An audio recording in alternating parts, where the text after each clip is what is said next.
Hey. All right. Yeah. So this is like scary and You can come closer. Yeah. for me, this is like scary. So you've seen me do transitions before, and transitions are a little bit different than a message. They're like, the message is like 10 transitions in a row. So this is very, very different to speak this long. Yes. Um, have I told you guys about the first time I met Pastor Leif? Okay. So, when I first met Pastor Leif, it was after Shannon and I asked Shannon to be my girlfriend. And so she was like, oh, let me introduce you to Pastor Leif. And I've seen him before in the building at the old church that we used to go to. And I was like, fantastic, let me go meet him. I've heard so much about him. He seems really nice. I'd like to go meet him. So we're walking through the halls. We see Pastor Leif. And Pastor Leif, Shannon says, hey, Pastor Leif. And Pastor Leif does like he normally does. Hey, sweet friend, how's it going? And she says, I'd like you to meet my boyfriend. And here I am with my hand extended to shake his hand.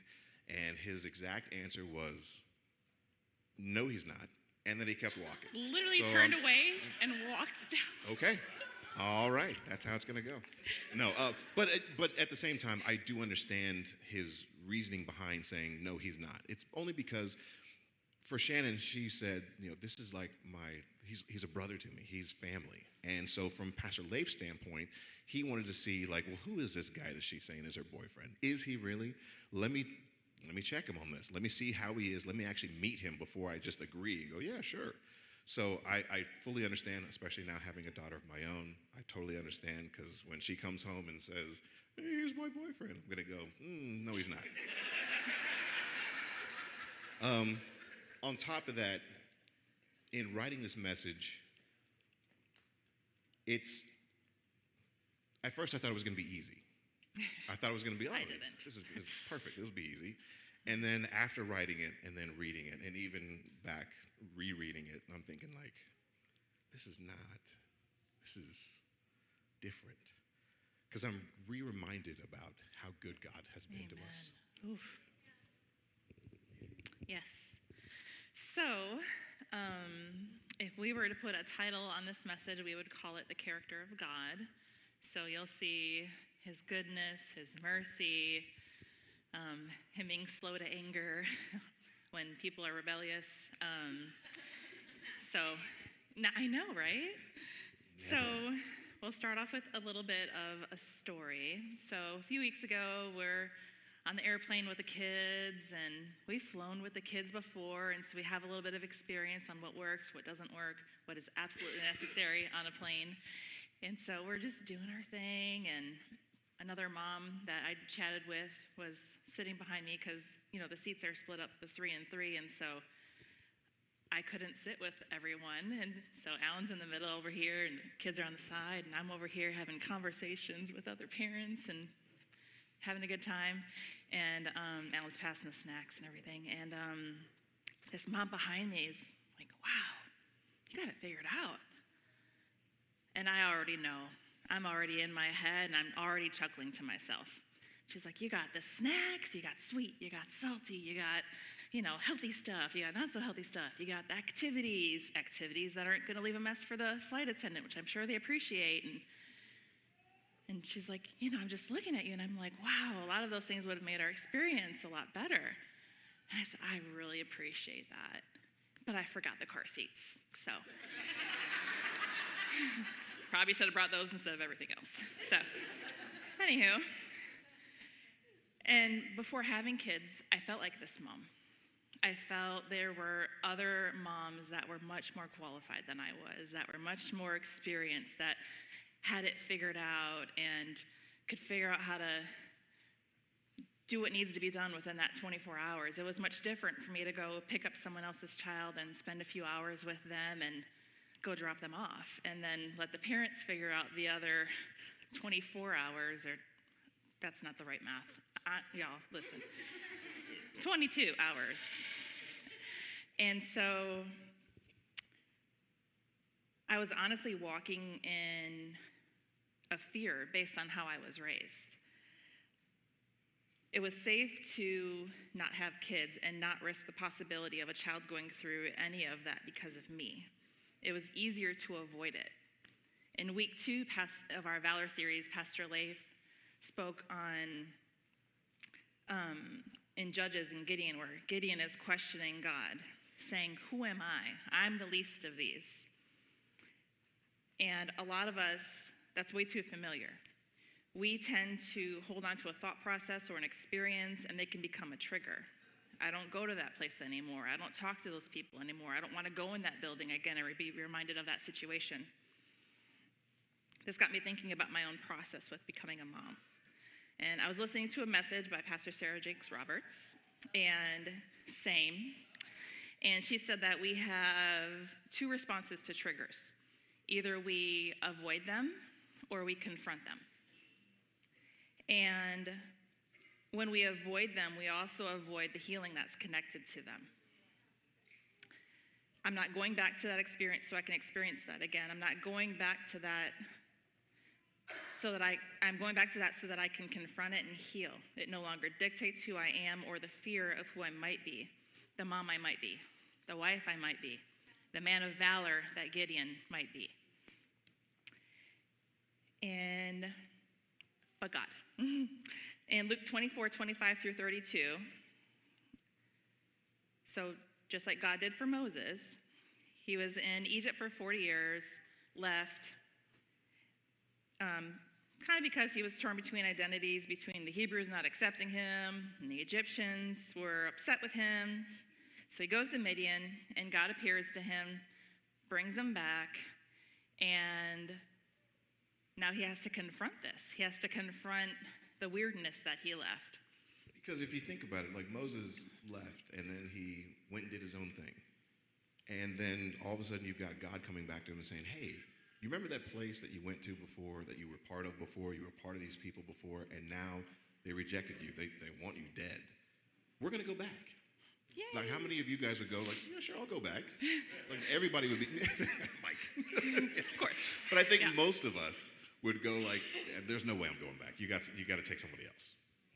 Exactly. So he wasn't going back to that situation the same way that he was. He'd had an encounter with God. And not only that, as he was having an encounter with God and experiences, and those people were having an encounter of their own, maybe with God, maybe not, but either way, God was preparing their hearts for those 40 years because God already predestined what was going to come back in 40 years. The part where, so there's a different way to marriage, there's a different way of raising kids than what the past has shown. So I had an encounter with God. I have a relationship with God. And I don't necessarily love to read notes, but I want to say this to y'all exactly the way that God downloaded it for me. I know it's not as fun and not as many hand gestures, but if y'all just bear with me on this. The part where I thought this journey started was in 2018. Little did I understand at that moment that this journey had started way before that, way before I was even a thought in my own mama's mind. In 2018, I was in an urgent care, and I was scared. I was feeling unworthy, and I'd only told my best friend at that time the secret that I had. I was 7 weeks pregnant and single, and I told God, and I was having signs of an ectopic pregnancy.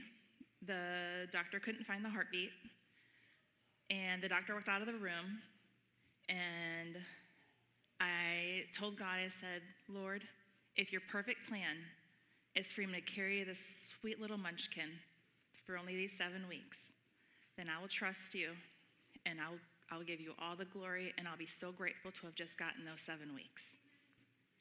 And if your perfect plan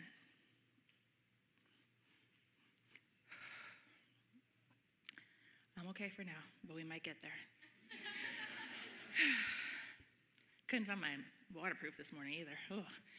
So, and if your perfect plan is for me to carry this sweet little munchkin full term and deliver a little baby and to get to be a mama for the first time, I'll trust your plan as well. And I'll trust that you will provide for this baby and I. And won't he do it? So the doctor came back in within just a few minutes with a nurse, and They found a heartbeat, strong heartbeat. Thank you, Jesus. And God is good even when we feel we don't deserve it. In Matthew 6:6-7, Jesus talking to the crowds, delivering the Sermon on the Mount, telling them we don't need to pray these lengthy, eloquent prayers. I say, kiss, keep it simple, sweetie, not whatever anyone else might say, I don't know, that last S. But when you pray, go into your room, close the door, and pray to your Father who is unseen. Then your Father who sees what is done in secret will reward you. Reward you. At this moment, I felt like the last thing I should be getting is any rewards. And this sweet baby was entrusted to me. One of the greatest gifts I've ever been given came at a time when I was still working through forgiving myself for being disobedient. Psalms 145, 8-14. The Lord is gracious and full of compassion, slow to anger, great in mercy. The Lord is good to all, and his tender mercies are over all of his works.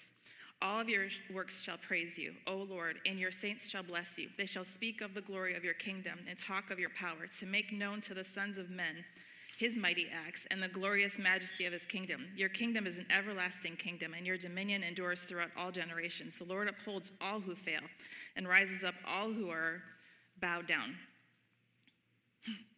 How sweet is his love. Has anyone else ever been there? Deliberately disobedient to something that you knew you weren't supposed to be doing? And God chose to do his perfect plan anyway? No matter how bad you tried to get it off course, or you got bored, or you're trying to help him? No. And I had to understand what Romans 8:28-29 really means. And we know that in all things God works for the good of those who love him, who have been called according to his purpose. For those God foreknew, he also predestined to be conformed to the image of his Son, that he might be the firstborn among many brothers and sisters. So God knew every detail leading up to this moment. He had predestined this sweet baby to be entrusted to me, probably a few years after I would have thought I'd be having children, but that's a whole other story. Also, about 20 years after I was told I would never have kids. So, again, but God. So, through my own choices, I found myself single. And at the other church that we were serving at, I was on this team, and one of the women on the team, she was like, "Alan, why are you single?" And I was like, "I don't know. I made some dumb decisions, I guess." For some things, maybe I didn't think I was ready for. And little did I know that God was telling me already, "You are ready." I just didn't see it myself. And so at this point, she wanted to play matchmaker, as I'm sure that many of you guys have run into. That one friend's like, "Oh, I've got the perfect person for you. We're going to find them, and it's going to be fantastic." And I'm like, all right, fine. What do you got? And so, well, maybe not like that, but I had pointed out to her, I was like, "Well, this lady that came by the desk one time, her name is Shannon. She made a joke that I thought was really funny." I think I'm funny. Her humor was right up my alley. So she set it up. We actually got to meet each other. We got to talk. And then, we started to ask each other questions about life in general and, the normal things that you normally talk about when you first meet somebody that you're interested in. What color do you like? What's your favorite food? What do you like to do in your pastime? What do you like to do when you're bored? What do you like to do? What do you like to go shopping for? Things like that. And so I'm telling her about what my likes are. We've been on a couple dates at this point where I'm meeting her family. And when I say family, I mean like people that are nearest and dearest to her. She's telling me, like, this is my family. And so I'm meeting them, and I think it was more of a vetting process again. They were kind of trying to see, who is this guy? They've seen me at church, but like, who is he really? So I'm going through this process, and it's fun. Don't get me wrong. We're going out to go eat. We're taking long walks at the pond. There was one night that we went on it was a grocery date. I needed some stuff from my apartment. Yeah, it was. Okay. I needed stuff from my apartment. Yes, exactly. It was very romantic. It was at nighttime. The lights were out. Yeah, exactly. So we got to walk up and down the aisles. I'm shopping, picking up stuff from my apartment, and we we paid, and we're leaving, and then she feels like there's something happens. I don't know exactly what it was, but she takes off running through the parking lot, and it wasn't like a hey, I need to get to the car real fast. It was like something's killing me right now. I'm thinking, what is going on? So I'm laughing because I'm like, oh, there's crickets out there. There's no big deal. And little did I know that she's like deathly scared of any bug. Doesn't matter. I can't. So my initial laugh of like, ha ha, this is really funny, turned into like, oh no, my car's there. What are you doing? And so I still think it's kind of funny because we have these issues around our house sometimes. And yeah. Our daughter's the same way. Our son is like, let me go see the frog. She's like, no, keep it away. And so there came a time at this point where it was time to meet my parents. I felt like it was time, like, hey, Mom, Dad, let me introduce you to this woman who I think is the one. And so, yeah. And so the first meeting went great. They met her. We asked questions. We laughed. We had dinner. Everything was fine. Basic conversation, yeah. Nothing too deep. And then later, as pregnancy happens, belly starts to show a little bit. And so we had to have another meeting with my parents before things really started to happen.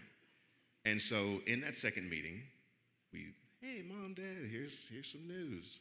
And they had other questions, which were fine. And I think, and rightfully so. I mean, their son is bringing home, like, hey, Mom, Dad, this is the one. Of course they're going to ask questions, right? I mean, I think any dad would go, or any parent would go, what are you doing?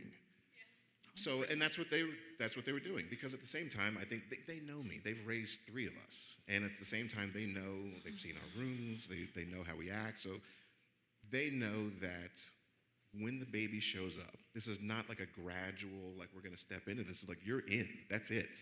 You can't, once you're in, that's it. You can't just go like, I quit, I'm done. So, and that's the way my parents had raised me. And so I'm sure that they were like, this is a big responsibility. Are you sure this is what you want? And I said, yes, trust me. I know almost exactly what I'm doing.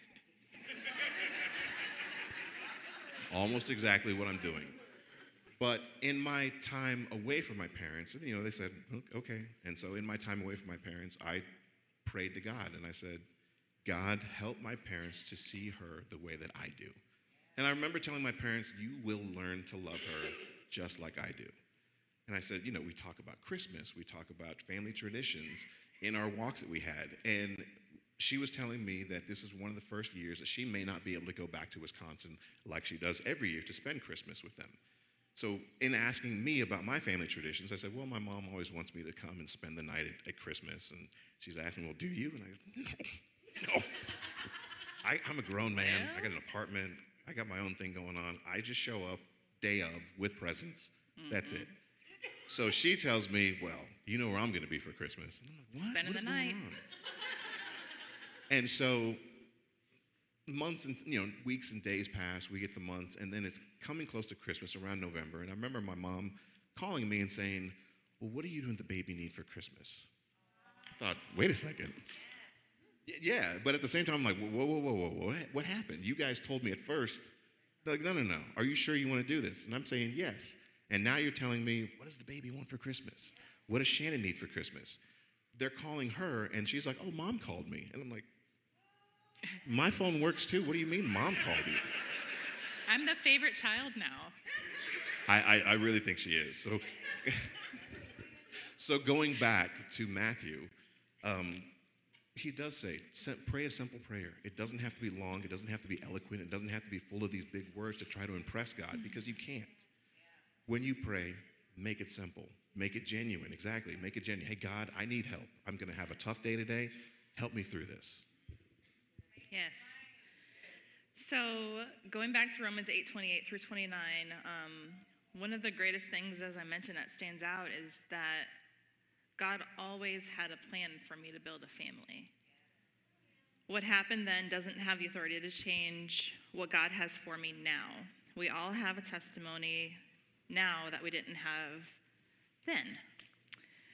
So we had our first Christmas together, spending the night at Alan's parents' house. First year was just one night we spent the night, but eventually we got to 2, 3 Christmas plus Thanksgiving. Like, they're going to maybe charge us rent soon. I'm not sure, but we really love being over there and spending time with them.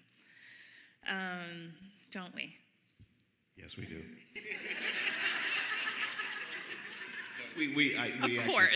talk to Of course. our parents. We talk to them the weekly, if not every other day. Just Yeah. about it. Big fan.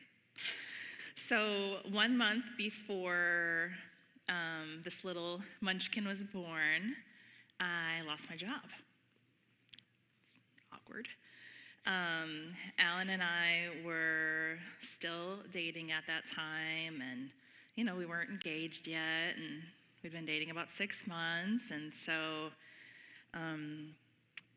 at that time I had been consistently tithing on the first fruit for probably about 5 or 6 years, and just where I was in that process was I didn't want to give myself any out in doing that, and so I got to the point where I would tithe on the first before I was paid for the rest of the month, and that was only because of my immaturity. I didn't want something to happen through the month and for me to give myself any opportunity to skim on God. I wanted to first, for sure. And I don't say that because I'm so cool. I say that because God is. So I had that to really stand on in this moment and just say, listen, Papa, I have given you my first. It's biblical. I've been obedient this time. And I know you're going to provide. I know you're going to take care of us.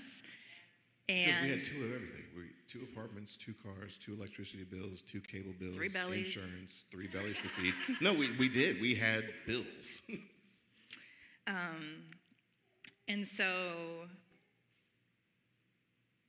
his perfect plans to me seem messy and unstable in the midst of it, but really when you look back, if anyone can relate, it's perfect and precise.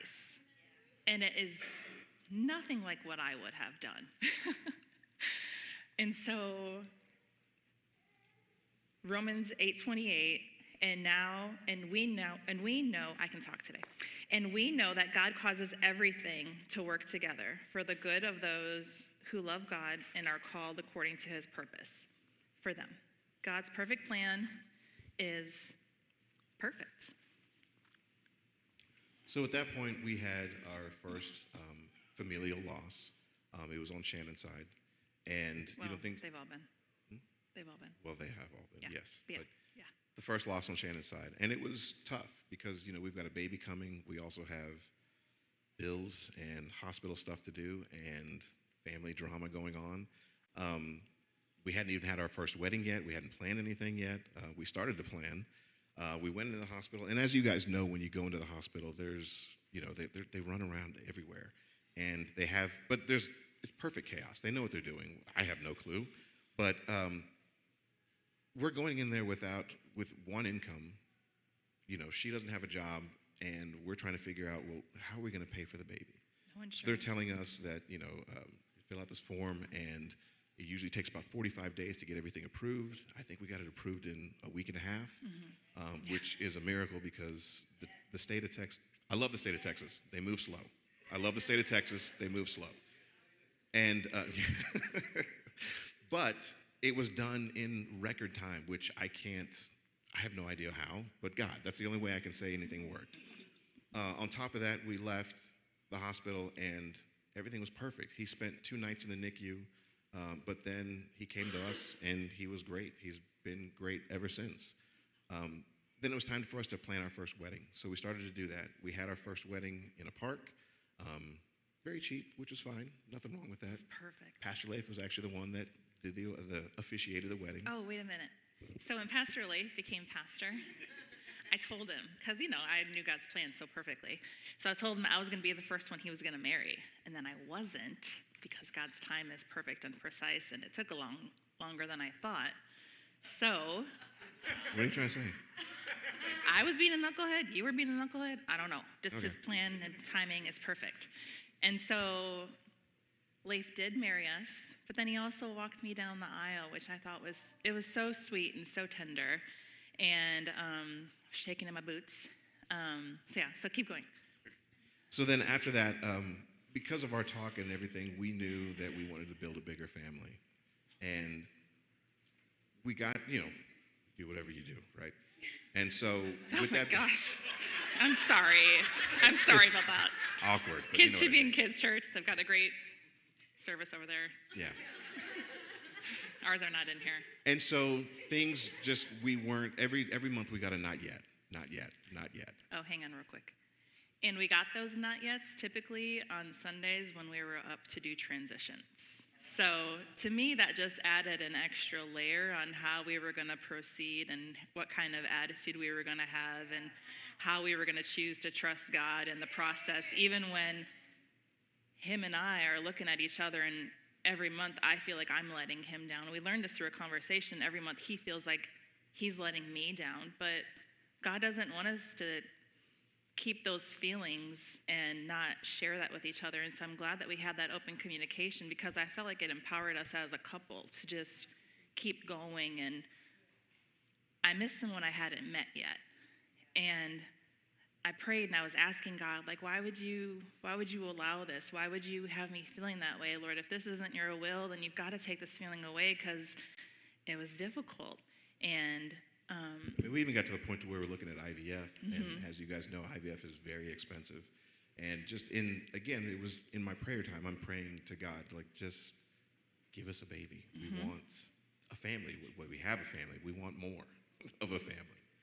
And then we had our second wedding, which was more of the big celebration. We already paid for the venue and all that, and now we're actually able to have our big celebration. So at our big celebration. 1 year later. Yeah, 1 year after. So at our big celebration, we were No. actually able to. We found out the day before. We found out the day before our actual wedding day at the big celebration. And So the night of our rehearsal dinner, we were able to start telling people that we got a pregnancy test that was positive. And so at the big wedding, that's when we were able to announce that we were having a baby, way before, the heartbeat or anything like that. But, we went to the doctor. Everything was fine. Everything checked out great. We found out we were having a little girl who you guys have seen running around here. She bosses the family, but she is perfect. Yes. So again, just Romans 8:28.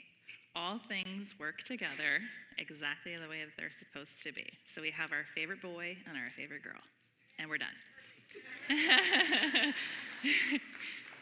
So it's at that point that we have a family.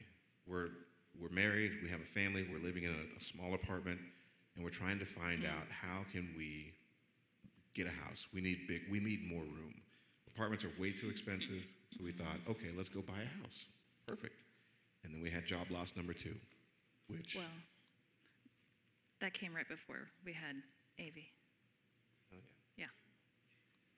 So twice in a row, a few weeks before having a child, I had job loss both times. So just like I talked about earlier with the mom on the airplane and how she's seeing all these snacks and all these activities, and the thing that made me chuckle the most about that situation was that God was giving me an opportunity to confront where I felt so insecure and so unqualified. And instead of shying back away from it, I chose to make humor out of it and completely confront it and be completely vulnerable and let her know, yeah, but I forgot the car seats. And I think that God is so, again, precise in how he allows us to have those opportunities. So I can't take myself too seriously. And I also can't shy back and allow myself to be part of any kind of comparison on what other women can do and other parents can do and what my season looks like, because it's just a season. And I'm going to blink and those kids are going to be grown and I can vacuum the house at that point, and that's okay. And I won't have to remember car seats unless it's for the grandbabies, but that's very far away. Very, very far. Even though Avi keeps telling us she has a baby in her belly, so, whatever. So it just makes me think about, and I really didn't have this realization of the trigger until recently, because I didn't really understand like why I was so nervous about having children or the thought of having children, and being able to just confront it, and also going off of experience. So these other parents that I was looking at before having children had had experience. They'd had a first day home with the baby already, and whatever experiences I was looking at where they packed their snacks and brought activities. And God only asks us to take it one day at a time. He doesn't ask us to figure out how we're going to do the next 18 years with this precious little one. Just today, just what's for lunch today, and how can we get them down for a nap today?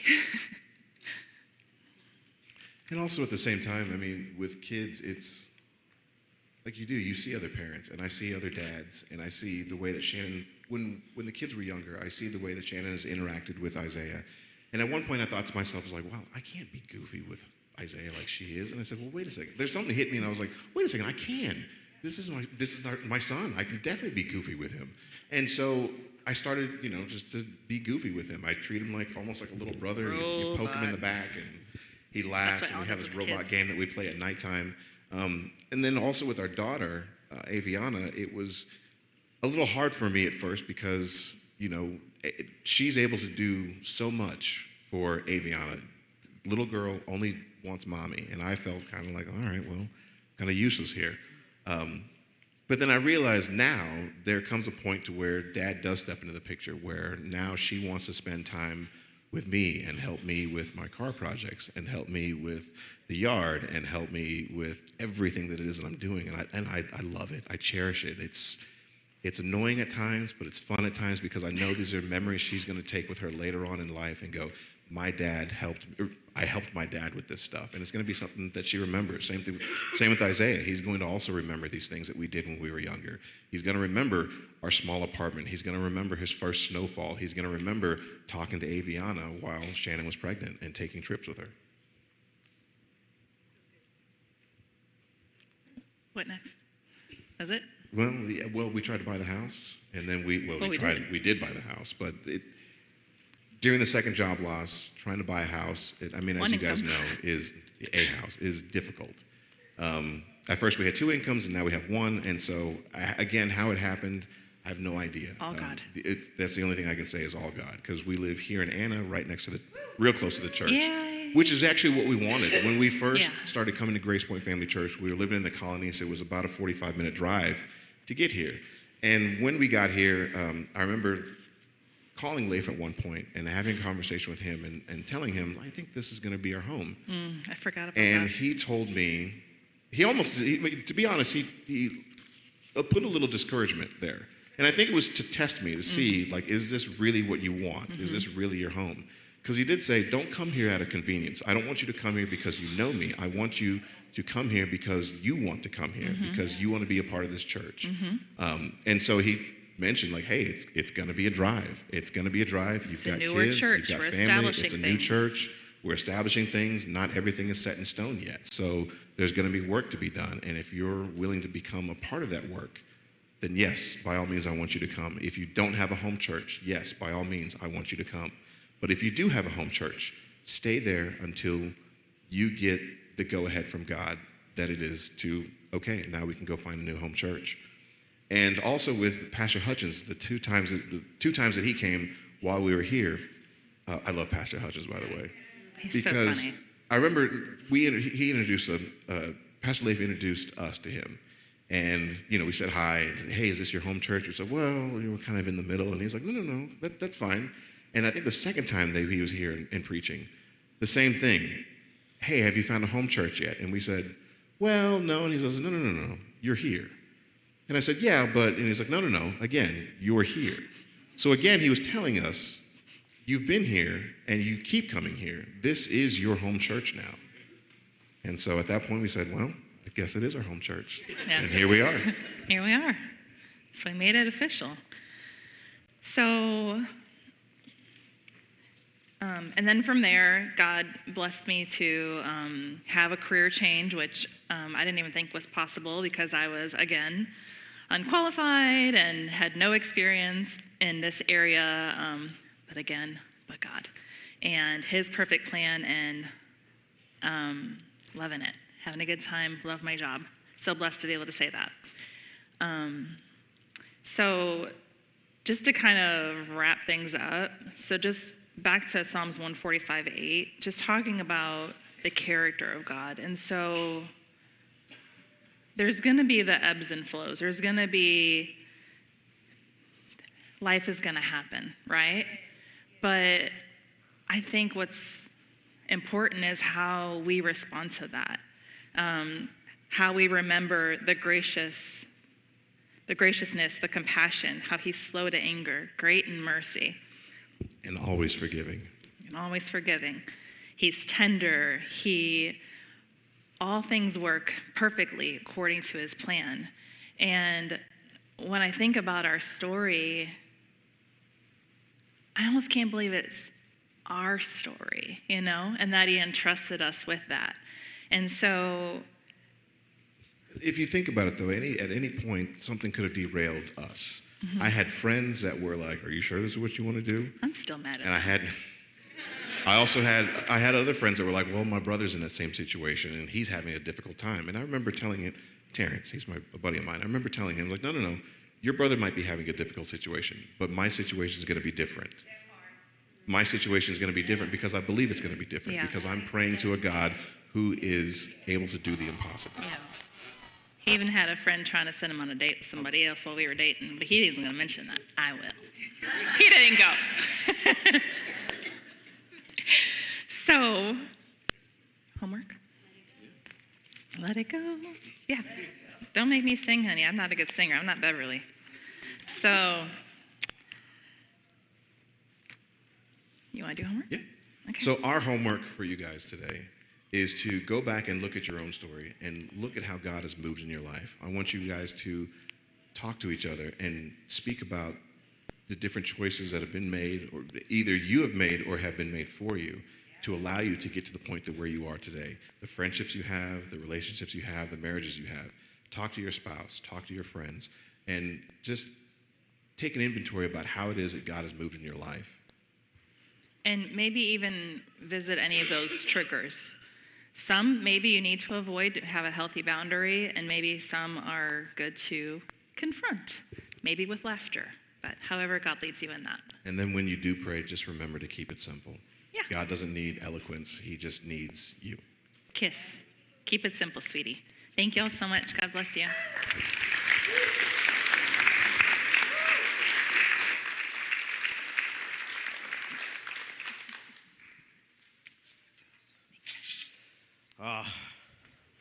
Almost exactly.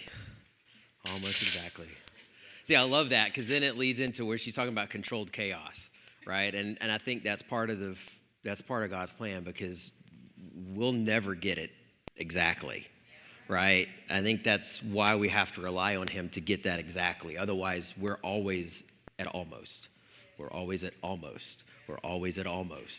So, love that. Thank you guys so much for sharing this morning. That was amazing. Hey, listen, it is going to be an amazing week. We just pray that each and every one of you that was with us this morning, either here in person or online, that you heard something this morning, either from the Antiobes or part of worship, or maybe somebody that you met this morning for the first time, that's just going to energize you, that's going to charge you up, that now you've got the Spirit filled, and that's what Sundays are for, right? It's to refill us as we go out in the community throughout the week, and so that we get to take that with us everywhere we go. And so this is one of the amazing parts of service we do here, that we get to speak a blessing over ourselves. There's been so much research that says affirmations actually have positive health benefits. They help you in your life. They help you in your careers. And so this is only one time on a Sunday that we all get to do it together.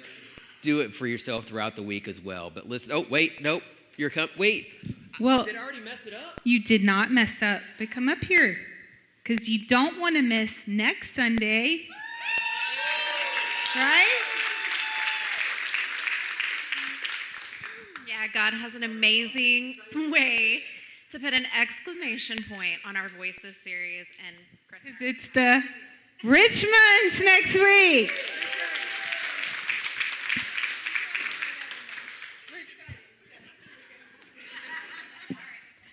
All right, here we go. The Lord bless you and keep you. The Lord make his face to shine on you and be gracious to you. The Lord turn his face towards you and give you peace. This part we all say together. I am the temple of the living God. He goes everywhere I go, and I am filled with his spirit. God lives in me, and I radiate his presence and love. I have a covenant of peace with him that will not be moved. I walk in peace, and I bring peace to others in the name of Jesus. Love you guys. Have a blessed week.